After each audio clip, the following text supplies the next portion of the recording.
ธีគ្រប់គ្រងអារម្មណ៍និងសម្ពាធនៅពេលអ្វីៗមិនដោយការរំពឹងទុកសួស្តីអ្នកស្ដាប់ទាំងអស់គ្នាសូមស្វាគមន៍មកកាន់កម្មវិធី podcast របស់យើងនៅថ្ងៃនេះជាមួយនាងខ្ញុំសុជាតាថ្ងៃនេះយើងនឹងជជែកគ្នាអំពីប្រធានបទមួយដែលប៉ះពាល់ដល់យើងគ្រប់គ្នាគឺវិធីគ្រប់គ្រងអារម្មណ៍និងសម្ពាធនៅពេលអ្វីៗមិនដោយការរំពឹងទុកបាទសួស្តីសុជាតានិងសួស្តីបងប្អូនអ្នកស្ដាប់ទាំងអស់គ្នាប្រធានបទនេះពិតជាសំខាន់ខ្លាំងណាស់ព្រោះនៅក្នុងជីវិតជាក់ស្ដែងវាមិនមែនគ្រប់យ៉ាងសុទ្ធតែដោតតាមផែនការដែលយើងចង់បាននោះទេពិតមែនហើយលោកសារឿនពេលខ្លះយើងខំប្រឹងរៀបចំគម្រោងយ៉ាងល្អិតល្អន់មិនថាជារឿងការងារស្នេហាឬការសិក្សាប៉ុន្តែលទ្ធផលបែរជាខុសស្រឡះនៅពេលនោះអារម្មណ៍ដំបូងដែលចូលមកគឺភាពខកចិត្តនិងសម្ពាធយ៉ាងខ្លាំង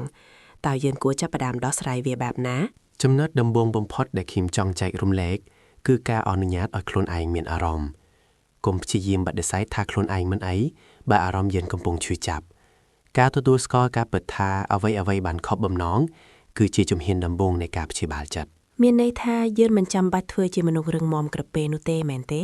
ចុះបន្ទាប់ពីយើងទទួលស្គាល់អារម្មណ៍នោះហើយតែយើងត្រូវធ្វើអ្វីបន្តទៀតដើម្បីកុំឲ្យសម្ពាធនោះមកគ្រប់គ្រងលើជីវិតយើងបន្តមកគឺបច្ចេកទេសឈប់សិននៅពេលសម្ពាធបុកឡើងខ្លាំងសូមកុំអាលសម្រេចចិត្តឬស្ដីបន្ទោសខ្លួនឯងដកដង្ហើមឲ្យវែង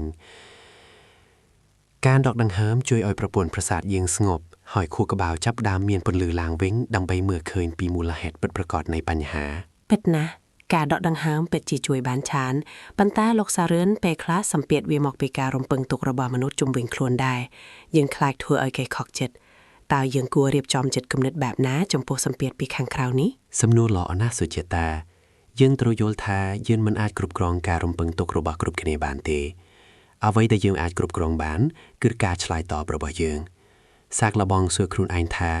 តើយើងបានធ្វើអស់ពីសមត្ថភាពហើយឬនៅបើអស់ហើយលទ្ធផលមិនល្អវាមិនមែនជាកំហុសដែលត្រូវខ្មាស់អៀនទេប៉ុន្តែវាជាមេរៀនចូលចិត្តពាក្យថាមេរៀននេះណាបើយើងបដូរពាក្យថាបរាជ័យមកជាពាក្យថាការរៀនសូត្រអារម្មណ៍យើងប្រហែលជាស្រាលជាងមុនច្រើនចុះបើអារម្មណ៍ខកចិត្តនោះវានៅតែតាមលងបន្លាចយើងមិនឈប់តែយើងមានលំហាត់ចិត្តអ្វីផ្សេងទៀតទេបាទមានគឺការបង្វែរការយកចិត្តទុកដាក់ទៅលើអ្វីដែលយើងនៅមានក្នុងចិត្តវិទ្យាយើងហៅថាការដឹងគុណទោះបីរឿងមួយមិនជោគជ័យក៏មិនមែនមានន័យថាជីវិតយើងទាំងមូលបរាជ័យដែរ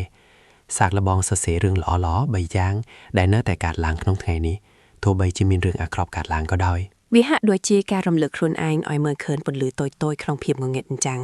នាងខ្ញុំជឿថាការចេះគ្រប់គ្រងអារម្មណ៍មិនមែនជាការរត់គេចពីបញ្ហាទេប៉ុន្តែជាការបង្កើនភាពធន់នៃផ្លូវចិត្តដើម្បីតស៊ូបន្តត្រឹមត្រូវបំផុតសុជាតាមនុស្សដែលជោគជ័យបំផុតមិនមែនជាមនុស្សដែលមិនដែលខុសបំណងទេប៉ុន្តែជាមនុស្សដែលដឹងពីរបៀបងើបឈរឡើងវិញលឿនបំផុតក្រោយពេលដួល